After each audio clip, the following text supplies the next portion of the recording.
भाजपच्या नेत्या चित्रा वाघ यांनी माझ्या घरगुती भांडणामध्ये सुनेला भडकावण्याचा प्रयत्न केलेला आहे आणि त्या सगळ्या संदर्भातचे ऑडिओ क्लिप्स जे आहेत ते आज राष्ट्रवादी काँग्रेस शरदचंद्र पवार पक्षाच्या माजी आमदार आणि प्रवक्त्या विद्याताई चव्हाण यांनी संपूर्ण ऑडिओ क्लिप्स बाहेर आणले आहेत। आपल्यासोबत विद्याताई चव्हाण आहेत। ताई, तुम्ही पत्रकार परिषद घेतली, त्या पत्रकार परिषदेमध्ये सगळे ऑडिओ क्लिप्स तुम्ही बाहेर आणले। त्या ऑडिओ क्लिप्समध्ये चित्रा वाघ यांचे जवळचे असले चौगुले म्हणून डॉक्टर आणि चित्रा वाघ आणि गृहमंत्री देवेंद्र फडणवीस यांचे सगळ्यांचे ऑडिओ रेकॉर्डेड आहेत। त्या तिघांनी मिळून तुमच्या सुनेला गौरी चव्हाणला भडकवण्याचं काम केलं, त्यामुळेच माझ्या घरामध्ये संपूर्ण ही भांडणं लागली असा तुमचा दावा आहे। परंतु ह्या सगळ्या गोष्टीला प्रत्युत्तर चित्रा वाघ यांनी दिलेलं आहे की तुमच्या लहान मुलाने तुमच्या सुनेला अर्थात गौरी चव्हाणला छेडलेलं होतं आणि तुम्ही तुमच्या लहान नातवंडाचा अर्थात ती तुमची मुलगी नात आहे मुलगी, तिचा तुम्ही कुठेतरी छळ केला अशा पद्धतीने त्यांनी आरोप लावलेला आहे। चित्रा वाघ नंबर 1च्या खोटारड्या आहेत। त्यांनी जे खोटे आरोप केले, उद्या त्यांच्या मुलाने कोणावर बलात्कार केला असं जर सांगितलं की ते खरं आहे तर त्या मानतील का?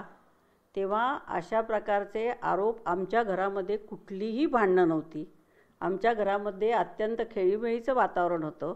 पण चित्रा वाघ नावाच्या बाईने आमच्याकडे माझ्यावरती इन्कम टॅक्सच्या धाडी टाकता येत नाही, माझ्यावरती ईडीच्या धाडी टाकता येत नाही, मला जेलमध्ये टाकता येत नाही आणि मी महागाई आणि बेरोजगारी विरोधात लढते, बोलते, अमित शहांच्या विरोधात बोलते किंवा मोदी सरकार विरोधात बोलते। आता जे पूर्वी पण आम्ही महागाईचे मोर्चे काढायचो, जे सरकार असेल त्याच्या विरोधात आम्ही बोलायचो, हे काही चुकीचं नाही आहे। पण म्हणून विद्या चव्हाणच्या घरात जर का त्यांच्या सुनेचे विवाहबाह्य संबंधातनं तिथे डिवोर्सचं प्रकरण चालू आहे तर त्या केसमध्ये नाक खुपसून मग तू DVची केस कर, त्यांच्या 5ही जणांवर आरोप कर, त्यांच्या दुसऱ्या मुलावरती आरोप कर, अशा प्रकारचे कटकारस्थानं ह्या चित्रा वाघ नावाच्या बाईने केलेले आहेत। आणि त्याच्यातनं त्यांना आता त्यांचा फोनवरती गौरीनेच त्या सगळं रेकॉर्डिंग करून घेतलेलं आहे आणि त्यांच्या हेही लक्षात नाही की आपण हिला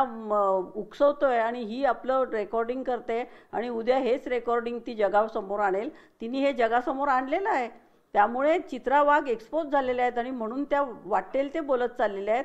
खरं तर भाजप पक्ष भाजपने यांची दखल घेतली पाहिजे की ही बाई देवेंद्र फडणवीसांना पण बदनाम करते, कारण त्या म्हणतात की देवेंद्र फडणवीसांनी ही जबाबदारी मला दिलेली आहे विद्या चव्हाणांना बदनाम करायची। त्यांच्यावर जर ईडी लागत नसेल, त्यांच्यावर जर इन्कम टॅक्सच्या धाडी टाकता येत नसेल, कुठला भ्रष्टाचाराचा आरोप नसेल तर त्यांच्या घरातल्या मॅटरमध्ये घुसून तू हे कर असं ती सांगतीये की फडणवीसांनी मला ही जबाबदारी दिलेली आहे।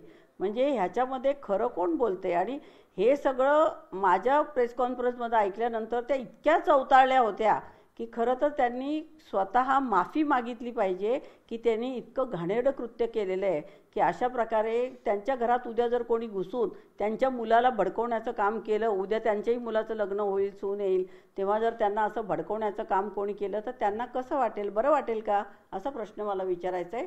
तर ह्या सगळ्या प्रकरणाची भाजपने आणि चित्रा वाघांनी माफी मागितली पाहिजे। खरं तर चित्रा वाघ या म्हणतात की मी जे आरोप लावते त्यात तथ्य आहे म्हणते आणि त्यामुळेच मला अभिमान आहे की मी त्यांच्या सुनेला मदत केली म्हणून।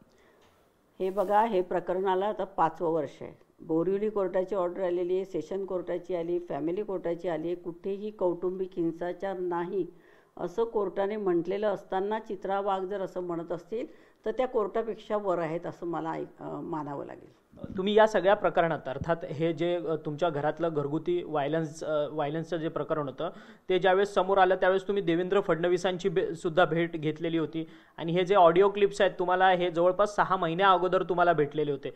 हे ऑडिओ क्लिप्स घेऊन सुद्धा तुम्ही देवेंद्र फडणवीस यांच्याकडे गेलेलात होता आणि त्यावेळेस तुम्ही देवेंद्र फडणवीसांना हे ऑडिओ क्लिप्स दाखवले, त्यावेळेस त्यांचं काय म्हणणं होतं, त्यावरती त्यांनी काय सोल्युशन्स वगैरे काढले का या सगळ्या संदर्भात? मला असं वाटलं देवेंद्र फडणवीस गृहमंत्री आहे, त्यांच्या पक्षात आणि त्यांच्या ऑडिओ क्लिपमध्ये त्यांचं स्वतःचं सुद्धा नाव आहे, ते फोनवर बोलता आहेत, तर त्यांना हे आमच्याकडे ऑडिओ प्रकरण आलं हे उद्या बाहेर जाऊ नये असं वाटलं आणि असं जर वाटली काळजी तर ते म्हणतील की हे प्रकरण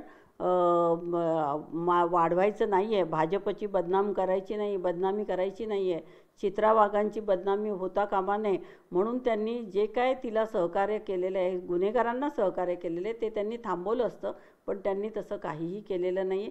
त्यांनी मला त्रास देणं हे चालूच ठेवलेलं आहे। परंतु ज्यावेळेस तुम्ही गेलात देवेंद्र फडणवीसांकडे, त्यांची प्रतिक्रिया काय होती तुम्ही ज्यावेळेस त्यांना हे ऑडिओ क्लिप्स दाखवले? नाही, ते म्हणाले की मी बघतो, काहीतरी करतो, मी चित्रा वाघांशी बोलतो असं ते म्हणाले, पण त्यांनी काहीच केलं नाही. याची कल्पना त्यांना होती का त्या संपूर्ण गोष्टीची?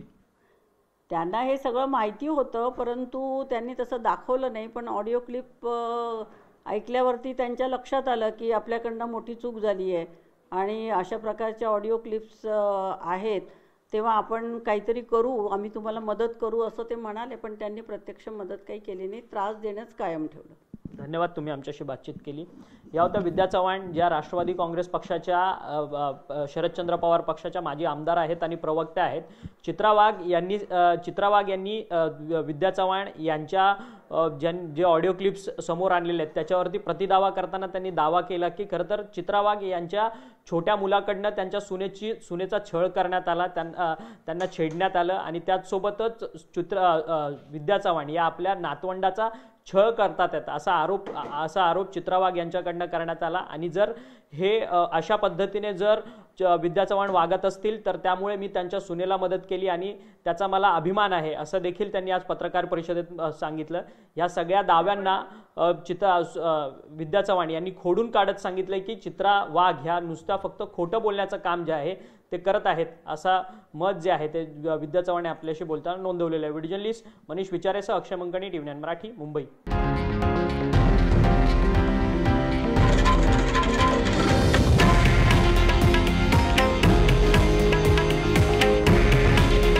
हे आहे देशातील नंबर 1 न्यूज नेटवर्क आणि आपण पाहत आहात TV9 मराठी.